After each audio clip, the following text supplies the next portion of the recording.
Hello guys, good morning. How are you today? I hope that you are doing well there in your homes. This week, we will be discussing the third principles of design. And we're done with the two principles. What do you think are those two principles? Can you still remember? Very good. We're done discussing about balance and unity.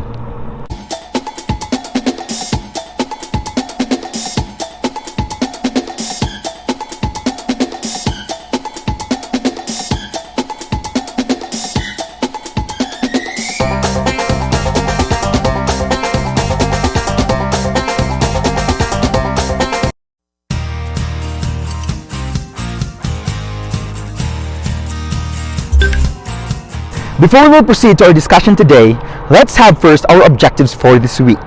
And our objectives are: explain the different movement point of views, internalize the different photography tips, apply creative movement photography. There you have it, our objectives for this week. Today, we will be discussing about movement. What is movement?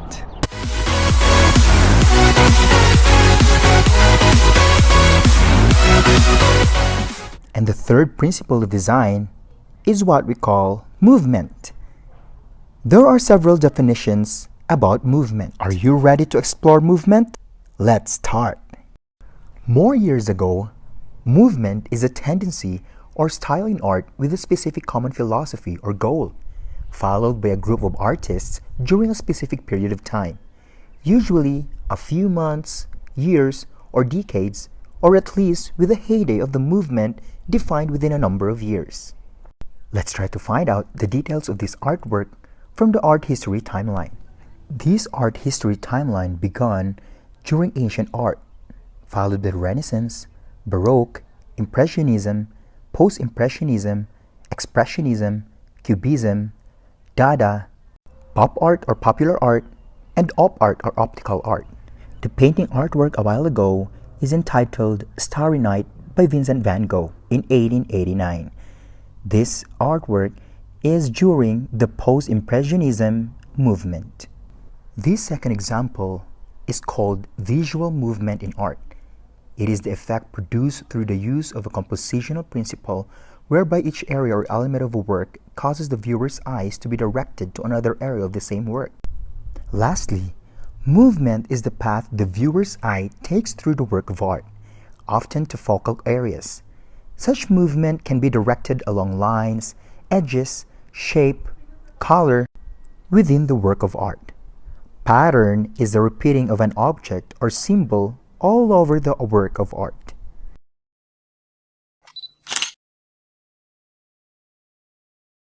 You want to learn about photography?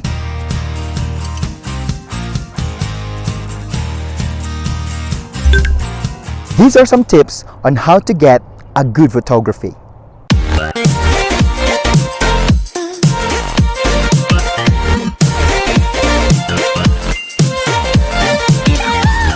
There are recent contributions the American South has made to the world through photography, but serves as a platform to broaden the understanding and appreciation of this complicated, contested, and often misunderstood region.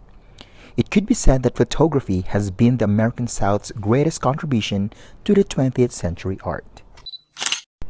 Photography is the art, application, and practice of creating durable images by recording light or other electromagnetic radiation, either electronically by means of an image sensor or chemically by means of a light-sensitive material such as photographic film.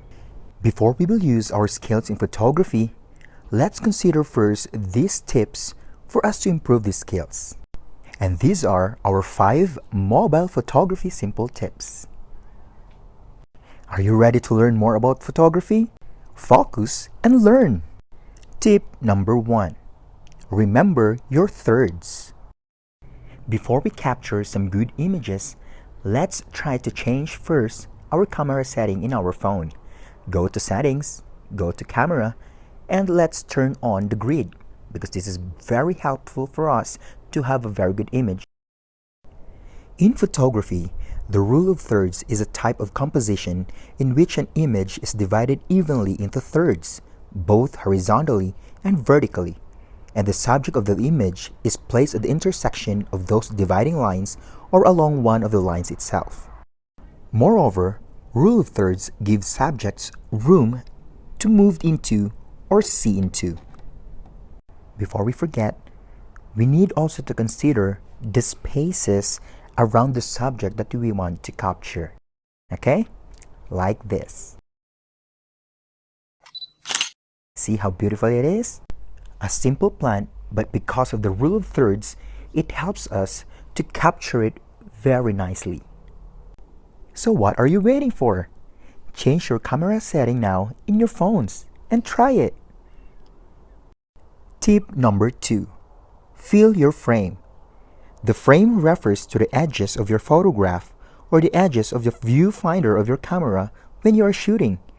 The advice to fill the frame means to get in close to make your subject a significant portion of the final photograph. Let's try the image we captured a while ago. What we need to do is to just fill in this image closely to make it more emphasized. Or you can try it on the other subject. Tip number 3. Consider lighting, but avoid direct sunlight. Lighting is the illumination of scenes to be photographed. A photograph simply records patterns of light, color, and shade. Lighting is all important in controlling the image. But avoid direct sunlight if you're using sunlight in your photography.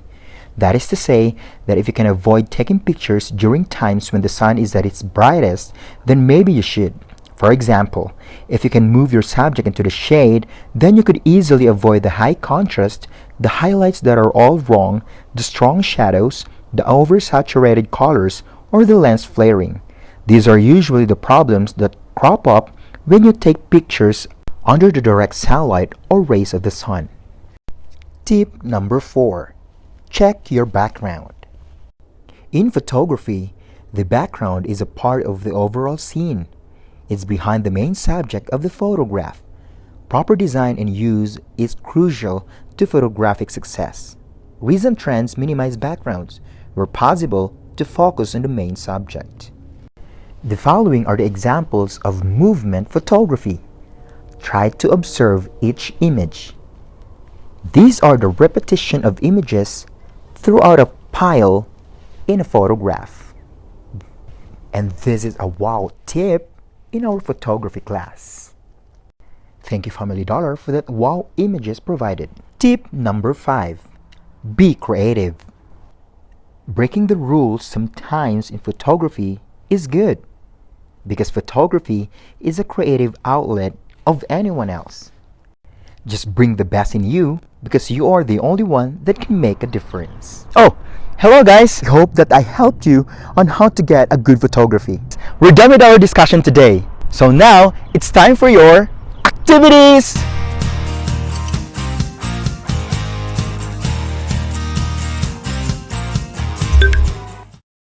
Let's have an eye test.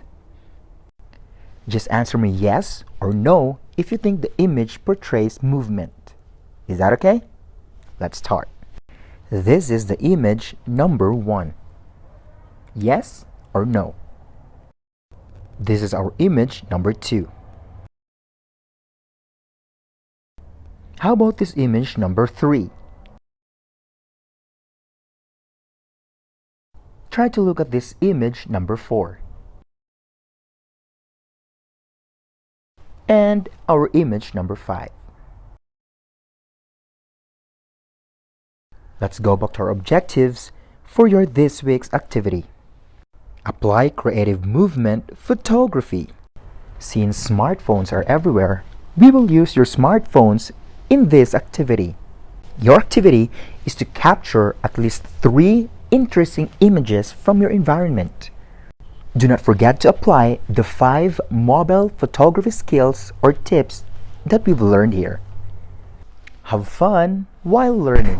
And there you go guys! I hope that you've learned a lot about the 3rd principle of design, which is very good, which is movement. I hope that you've learned something today about the 3rd principle of design and some of the Southern American culture about photography. In everything you do, just do your, and everything follows. This is Mr. King. See you for the next lesson. Stay safe, stay home. Bye! If you like the content of this video, leave comment below and don't forget to subscribe.